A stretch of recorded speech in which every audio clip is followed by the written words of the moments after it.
տեսեք, նաև ասում եմ, որ մենք դարել ենք մի երկիր, որտեղ սրբազաններ են ձերբակալված, որտեղ մարդիկ են ձերբակալված ընդամենը մեկ նախադասություն արտահայտելու համար, որը ռազմական կոչ չի եղել, բազում համայնքապետեր են ձերբակալված։ Մի խոսքով ունենք լիքը քաղբանտարկյալներ եւ նրանք ասում են, այ մեր ժամանակ Եվրամիությունը այնց հայտարարություններ կաներ, հիմա ձայն չի հանում եւ դա աջակցություն է ձեզ, քանի որ դուք աջակցում եք իրենց ծրագրին Ռուսաստանը տարածաշրջանից դուրս մղելու։ Այ ինչու են եվրոպացիները ձայն չեն հանում, եթե այսքան քաղբանտարկյալներ կան։ Իրենց ժամանակ, երբ որ կային քաղբանտարկյալներ,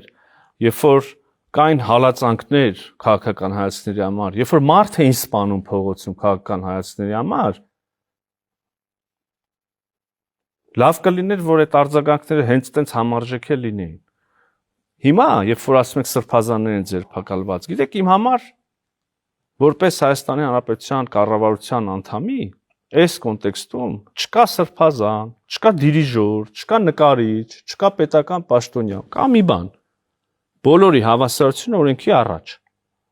Հիմա եթե մեկը կոռուպցիոն ապացուցված ինչ-որ սխեմայով մի բան է ձեռք բերում, ենթադրենք, եւ հետեւում է օրենքով սահմանված, չգիտեմ, ապացույցներով, դատական գործընթացով եւ այլն, հետեւում է դրան համապատասխան սանկցիան։ Մեկ էլ ասում ենք, վայ ոնց կլներ, բայց ինքը լավ ուսուցիչ էր, լավ դիրիժոր էր, լավ նկարիչ էր, սա աբսուրդ չի։ Ուրեմն կա օրենք եւ օրենքի հավասարություն բոլորի առաջ։ Եթե մեկը զինված հեղաշրջման կոչ է անում, այդ մարդուն դա կարելի է անել, որովհետեւ սրբազան է։ Եթե մեկը օտար հատուկ ծառայությունների գործակալ է, այդ մարդուն կարելի է դա ասել դե լավ ոչինչ ինքը սրբազան է։ Ես ոնց կարամ համաձայնեմ, որ այդ մարդիկ, որ քաղաքական հայացքների համար են ձերբակալված կամ կալանավորված, այս էլ նոր բան է իմիջիայլոց, նորաձև շատ բան է, հանցանքները կոծկել քաղաքական գործունեության իմիտացիայով։ Հիմա մի անեկդոտ հիշեցի, ճիշտն ասած, ես հիշում եմ տարիներ առաջ այսպիսի անեկդոտ կար, մի երեխա գալիս է տուն եւ մորը բողոքում է, որ իրան ասել են Քոչարյան եւ ծեծել են եւ մայրն ասում է դու բան չէիր արել, քեզ ասեցին Քոչարյան, հա, տենց։ Ու իրանք բան չէին արել, մենք էլ քանի որ բաներ քաղաքական հակառակորդներ գնացինք բռնեցինք։ Պարոն նախարար, դուք ասում եք օրենքով, նրանք ասում են օրենքով իշխանությունը չի կարող խառնվի եկեղեցու գործերին։ Բայց դուք ասում եք, այսպես պետք է լինի, այնպես պետք է լինի, սա պետք է գնա, սա պետք է գա, սա պետք է ընդունվի, sense պետք է լինի, եւ ասում են, տեսեք, սա հալածանք է, սա օրենքի խախտում է, որովհետեւ դուք խառնվում եք եկեղեցու գործերին, իսկ Եվրամիությունը ձայն չի հանում։ Այն պահից, երբ որ եկեղեցու ղեկավարության ինչ որ հատված, էական ղեկավարություն, հա, հիմնական ղեկավարությունը, որոշում է մտնել քաղաքականություն եւ որդեգրում է քաղաքական կուսակցության, ուրեմն պահվածք, խոսելաոճ եւ այլն, այդ պահից քաղաքական որևէ ուժ կարի ասել, կարա չէ ասի, դե բարի գալոց քաղաքականություն։ Դե եթե այդ կա, այս էլ կա։ Բայց ես ուզում եմ սա շատ էական է, ներողություն արդարացնել, սա չափազանց էական է, ես այս ընդգծում պիտի անեմ։ Այդ քաղաքական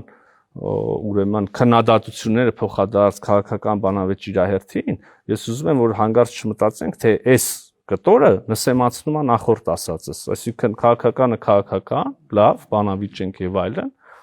բայց օրենքի առաջ բոլորը հավասար են, օրենք թող ոչ մեկ չխախտի։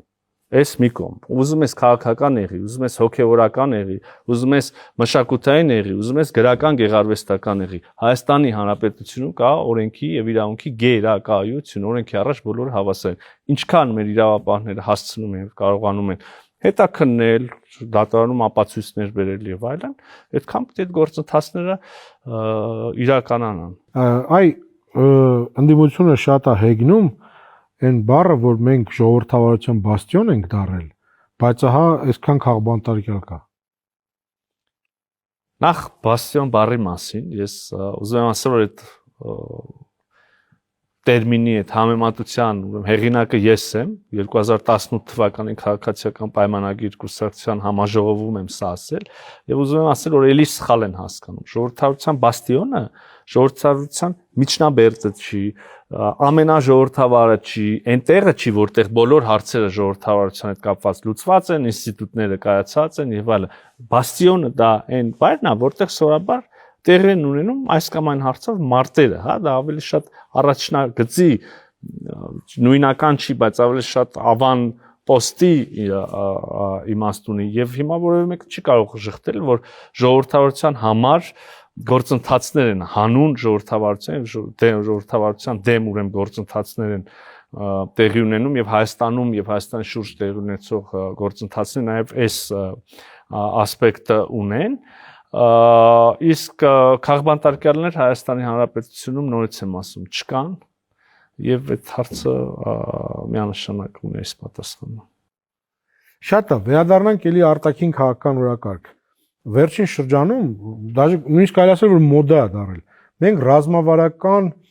համագործակցություն ունեինք Ռուսաստանի հետ կնքեցինք Վրաստանի հետ հիմա ասում ենք Իրանի հետ մենք կնքեցինք Հոլանդիայի հետ, Գերմանիայի հետ, Եվրամիության հետ, հա, Ղազախստանի հետ, մի տեսակ Չինաստանի հետ, այդ ռազմավարական խոսույթը չի արժեզրկվել, որովհետև ոնց կարող ենք մենք այսքան ռազմավարական համագործակցություն ունենանք եւ ասենք, որ դա մեր անվտանգության երաշխավորություն է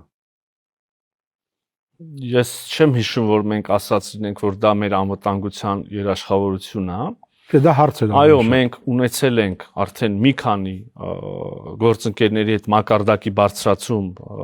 սովորական գործընկերությունից ռազմավարական գործընկերության։ Իմիջիալոց դուք Ռուսաստան նշեցիք, մենք Ռուսաստանի հետ ունենք շատ ավելի բարձր մակարդակի եւ շատ ավելի մեծ իրավունքներ ու պարտականություններ միմյանց նկատմամբ ենթադրող մակարդակի ուրեմն փաստաթղթեր պայմանագրեր Միացյալ Նահանգների կարժեզրկվեր եթե դա լիներ ինչ որ այսպես ասած փուչիկ հանրահրճակվեր եւ հետո ոչինչ չլիներ հիմա մենք անցնող տարվա սկզբին ռազմավարական գործընկերություն հաստատեցինք Միացյալ Նահանգների հետ ընդ որում հիշում եք մեզ քննադատում էին ասում էին բան ընդհանրապես խելք չունեն ոնց կարելի է գնացող վարչակազմի հետ այդպիսի փաստաթուղթ տանել նորերը չեն շարունակելու հիմա նոր նախագահ Թրամփի վարչակազմը եկավ եւ ոչ միայն շարունակեց այլև վերցրեց այդ ռազմավարական գործընկերության շրջանակներում մեր հետ կնքեց փաստաթղթեր հուշագրեր որոնք տեսնում ենք որ կյանքի են կոչվում մեկը խաղաղության խաչմերուկի նաև թրիպ նախագծի էսի ենթակառուցվածքների վերաբերյալ մի ուրիշը արհեստական բանականություն կիսահաղորդիչներ եւ այլն մենք մոռանում ենք որ գործարքա տեղի ունեցել աշխարհի խոշորագույն ընկերություններից մեկի հետ մասնակցությամբ հա օրինակ Nvidia-ն կիսահաղորդիչներ Հայաստանում ուրեմն տվյալների բազաներ խոսվում է 500 միլիոնի մասին պոտենցիալ օրորի ավելանում այսինքն բաներ են տեղի ունենում դրանց հիմա վրա գետնի վրա Եվրոպական միության հետ արդեն առիթ ունեցա թվարկելու ինչեր արվել, արվում եւ կարվի։ Ղազախստանի հետ կրկին ռազմավարական գործընկերություն հաստատեցինք վարչապետ Փաշինյանի այցի շրջանակներում Ղազախստան կատարած վարչապետ Փաշինյանը եւ նախագահ Տոկաևը կրկին հրճակեցին հաստատեցին ռազմավարական գործընկերություն տեսնում եք որ դրանից հետո Ղազախստանից սկսեց ծորեն գալ Ադրբեջանի տարածքով օրինակ Հայաստան եւ այլն այսինքն հեշտ է նստել ասել դե արժեզրկվում է շատ ես ուզում եմ կանխատեսում նորից անել առաջիկայում այդ ռազմավարական գործընկերությունները ելի կշարունակվեն հաստատել եւ բոլոր ուղղությամբ էլ աշխատանք արվում որ կոնկրետ արդյունքներ տան Իրանի Իսլամական Հանրապետությունը եւս այդ ցանկում է եւ այդ մասին մենք բարձրաձայն հայտարարել ենք իրանցի գործընկերների հետ նաեւ երկու երկրի հետ հարաբերություններ հաստատվեցին Պակիստանի եւ Սաուդյան Արաբիայի ինչ դա կտամ ես Այո, մենք Սաուդյան Արաբիայի հետ դիվանագիտական հարաբերություններ հաստատեցինք, այո, մենք Պակիստանի հետ դիվանագիտական հարաբերություններ հաստատեցինք, մի դեպքում արդեն այցերել են եղել, համագործակցություն է ձևավորվում, պետք է ասեմ, որ շատ մեծ պոտենցիալ կա համագործակցության։ Պակիստանի հետ, այս պահին գոնե փոխադարձաբար եւ պատրաստակամորեն ավանդաբար շարունակվող այդ հակադրում պայմանականորեն ասեմ, հա, այդ բառը կիրայում, այդ հակադրում այլևս չկա եւ տեսնենք ինչ հեռանկարներ կբացվեն։ Մենք կարգավորում ենք մեր ունեցած խնդիրները հերու վայրում գտնվող երկրի հետ, թույլ խնդիրը, թույլ չափով, ուժեղ խնդիրը, ուժեղ չափով։ Այսինքն հիմա աշխարհում էլ երկիր չկա, որ մեզ չի ճանաչում։ Ես չեմ կարող վստահաբար ասել, որ տեխնիկապես, ուրեմն թղթով ճանաչման ակտ տեղի ունեցել է բոլոր երկրների հետ, բայց գոնե տենց խնդիրներ առաջացնող չճանաչումներ չկան։ Շատ լավ, պարոն նախարար, եւս մի հարց։ Ադրբեջանի հետ ֆորմալ առումով մենք ընդհանրապես նախաստորագրել ենք եւ հայտարարում է, որ երկկողմ հարաբերություններով են ընթանում։ Հիմա կան բանակցություններ, գնում են դեպի ստորագրման, ինչ որ process գործընթաց կա։ Իհարկե պետք է սա ավարտվի ստորագրմամբ եւ հետո վավերացմամբ։ Եվ իրենք ունեն իրենց պատկերացումը, մենք այդ պատկերացումը չենք կիսում։ Նկատի ունեք համադրական բարեփոխումներ եւ մենք չունենք երկկողմ այդպիսի երկու կողմից ընդունված եւ դրա վրա աշխատվող օրակարգ։ Նկատի ունեմ բան սահմանադրության հարցը, հա, իրենց կողմից բարձրացվող իրենք ունեն իրենց պատկերացում, մենք ունենք մեր եւ դեռևս այստեղ համաձայնություն չունենք։ Ես ասեցի, որ մենք բազմաթիվ հարցեր լուծել ենք, բազմաթիվ բաներ արվում են եւ կան հարցեր, այո, կարեւոր հարցեր, որտեղ դեռ չունենք փոխհմբռնում եւ համաձայնություն, դե պետք է շարունակենք աշխատել։ Իսկ քննարկումներ կան, ես նկատի ունեմ գործընթացը առաջ գնում է, թե վերջ, սա ֆիքսել է։ Գործընթացը առաջ գնալու այս պահին բան չունի, կամ մենք պայմանավորվում ենք երբ եւ որտեղ ենք ստորագրում, կամ չենք պայմանավորվում, դեռ չենք պայմանավորվել։